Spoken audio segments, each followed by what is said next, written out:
Hello, I'm the Reverend Dr. Jenny McKay, veterinarian, curate and minister in secular employment, environmentalist, activist and self-confessed cat junkie. But believe it or not, I have never taught a dog to dance. But someone who has done that is my guest, Angela Richens. Angela, just begin by telling us a little bit about yourself. Well, my name's Angela and I live in Swindon. I love poodles. You are a cat, whatever you call yourself, but I'm a poodle lover and a dog, obviously a dog lover. I've been training dogs for about 15 to 20 years, but I started off in agility, which I loved, but because of my mobility issues and my dog getting older, I thought that we would look for something else that we could do that was a little bit more suited to us at that stage. And it was the time of crafts, and I watched a display in the dog arena, and they were doing hill work to music, but they were showing how they taught at their club, and it was very simple things they were demonstrating, just simple twists and twirls and circling around. And I thought, oh, I'm sure I could do that with my dog Teddy. I'll go and find a club and join one, but there wasn't anywhere near me at all. So I started training in my local hall, reading books and videos, and it started from that, really. Goodness, that's amazing. That's amazing. And it was Teddy.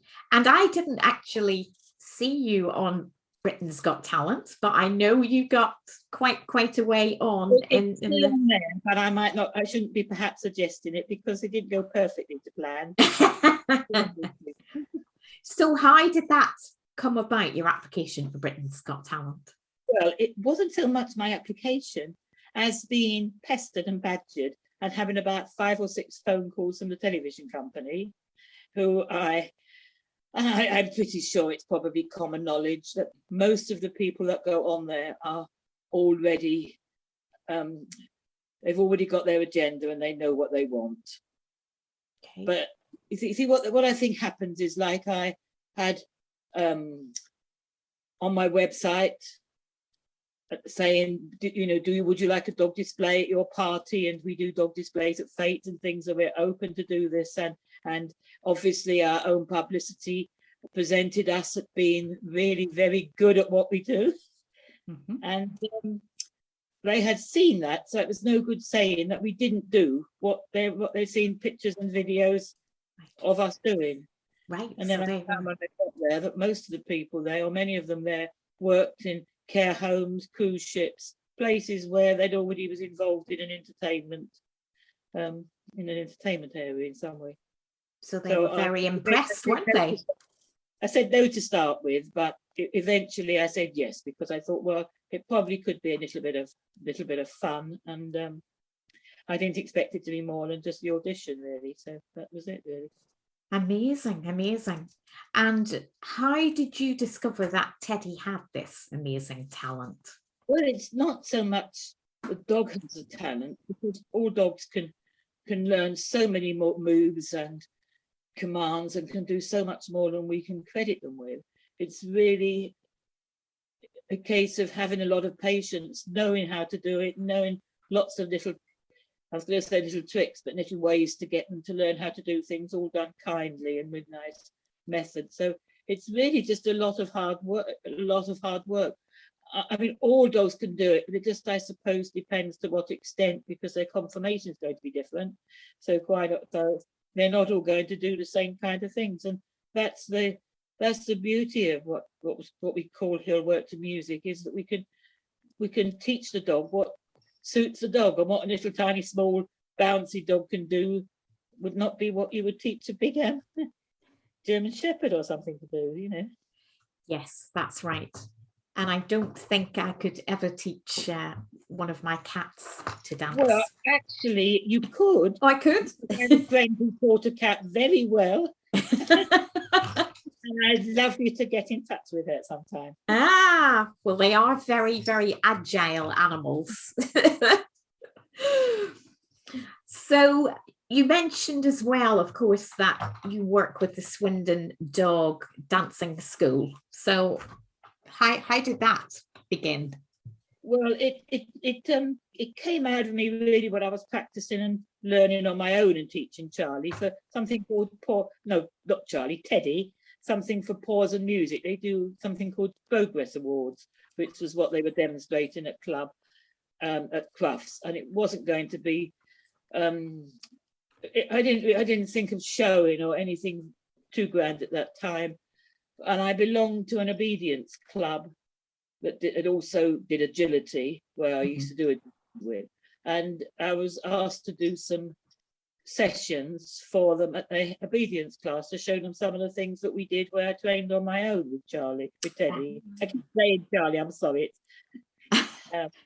But after a couple of times, it didn't work out. I think that there were people there that just wanted to come to do obedience, and they didn't really want to do the tricks. I don't really know kind of like why, but I kept being kind of like cancelled and told, well, we don't want it today. And I don't know if it's difficult, and I was a little bit concerned because I put a lot of effort into doing a course.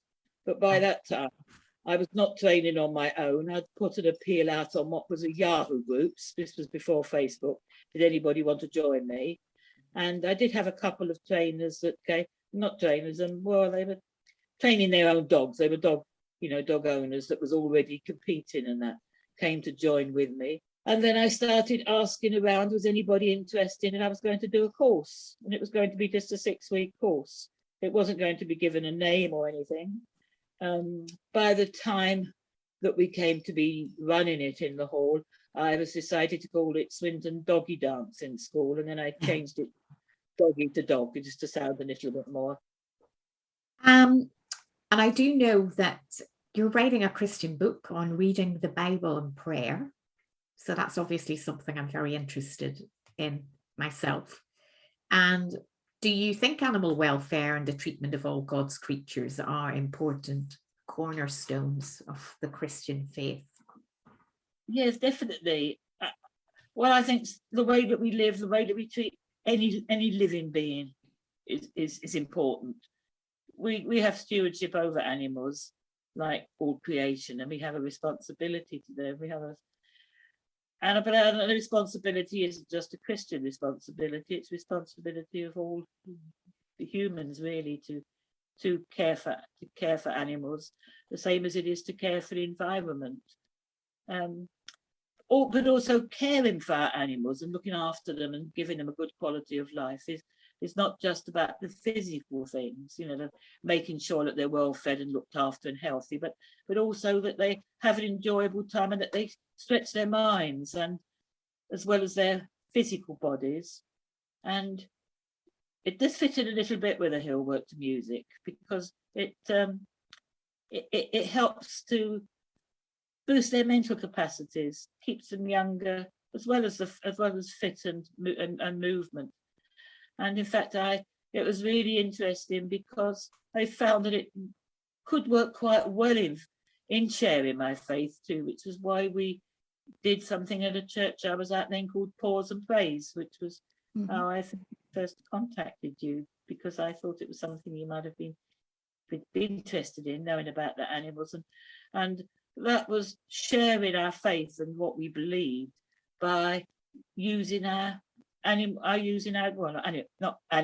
say animals, but I mean, dogs, to use our dogs as a way of presenting the gospel and also teaching Christian basics.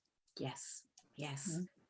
I think we can use animals a lot, and the importance of animals as well to people. I think we've seen that recently in the awful Ukraine crisis, and obviously our hearts go out to the people, and the people are the top responsibility. But I've been amazed by the numbers of pet animals that you see, that the people are obviously trying really hard to take with them. So they're walking with these little dogs and cat boxes, trying to get safety. They're not just thinking about themselves. And I guess if you think probably back to the Second World War, people would have had to flee their homes and they would tend to just leave the animals behind. So the whole relationship between animals and us has become a lot closer, hasn't it? Yeah. So what advice would you give someone, Angela, who's thinking about training their dog to dance? Well, it would be pretty much the same advice as you'd give to anybody wanting to do any kind of dog sport or things with their dog, and that is to choose what they're going to do, what they're going to teach their dog that fits with their dog, not to be swayed by what they might see of people doing very exorbitant moves that just might not suit their particular breed. To train safely, obviously to train in really kind ways. But I think the best thing to do is really to get together with others, because I know I started off with Teddy on my own teaching him, and you can teach the dogs on their own, but you learn so much more from being with other people. It's so much more encouragement, not just having the trainer to be telling you and sharing with you how to do it, but watching others, getting encouragement and seeing that, well, maybe my dog isn't so bad after all. And I think whatever you need, whether you're training on your own or you are going to a club, is you need loads and loads and loads of patience. You can't be in a rush to do anything. It takes a very long time. Not to make your comparisons between your dog and any other dog. They're all different. And it doesn't matter. It's not the end of the world if they can't do as much and they don't actually get to crufts. You're still going to have fun with your dog and enjoy doing it, even if you're just showing off your tricks to your family and your friends. Yeah.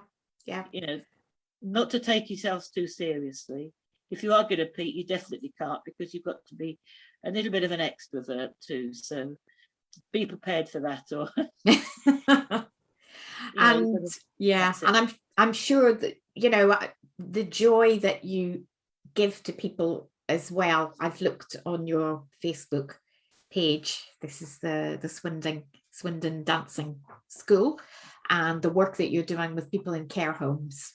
Well, I prefer doing the things to the people in the care homes than doing the big shows. I don't do the big shows now, mainly because Charlie got very nervous with different things. It was just unfortunate things like sitting under a speaker on an outdoor event at some fete. So we were very selective in what we use in that. And then getting a balloon banging off right by his ear just as he was going in next, having a dog chase into him. He had about something happen on about 6 occasions, and then he suddenly decided he wasn't doing it. And I had breast cancer, and I had a time out for a while with that, and it made a difference to not having the time to do like our main show. We didn't do that year. It was a year when I couldn't do so much, and I think that also set him back. But it didn't matter, because he enjoyed the nursing homes and he enjoyed the visits to places like that. We've done 2 so far this year, and I hope there's going to be more. Excellent. Because of course during COVID this just couldn't happen, could it, Angela? Well, during COVID we still kept going. We met around the park, and when we could have 6 people, it was like a 6 people dog picnic. We sat around in a big circle, chatted about our dogs, went and did things in the centre of our circle, took some props and things around, and skateboarded up and down the path, and it was so enjoyable that we decided that we're going to keep outdoor training as part of it. And something I do now is to train puppies. I started doing puppy classes, but for obedience and general basic pet obedience, but that's going to have an element of working outdoors. So we actually did gain something by realizing that you can train out in a field just as well, well, not as well as, but also the same as training in a hall. So we didn't stop. No, and that's fantastic, because so many things, of course, did have to stop in COVID. Yeah. And, I think for me as well, I have to do my ministry virtually, and I know you go to church as well. Things have changed, haven't they? Yeah. Well, when it became more difficult to go into a church, because I was a lay minister then and preaching, which obviously with the lockdown for a very long time I couldn't do. That's when I started using social media more, probably much like you do as well. And we just learned that things, whatever field you were involved in, it had to be done differently to how you would normally do it. You know. So quite a few opportunities have come out of what was quite a dark time, really. Yeah. So, Angela, as we've said, I'm very much a cat person. So I don't know if I will be getting involved with dogs that dance. But if I ever need to get a cat to dance, I know who to contact. Well, Jen, do come to me, because I don't know if I could guarantee to help you with your cat, but I would go to point you to somebody that could, who came to our club and became a member, because she was so enjoying working with her cat that she wanted to work with a dog. I think she thought it would be easier. but there were still challenges. I'm sure. She would help you with a cat. I would help you if you get a dog. Absolutely. So, Angela, it's been really, really lovely to talk to you. And I hope that I actually get to,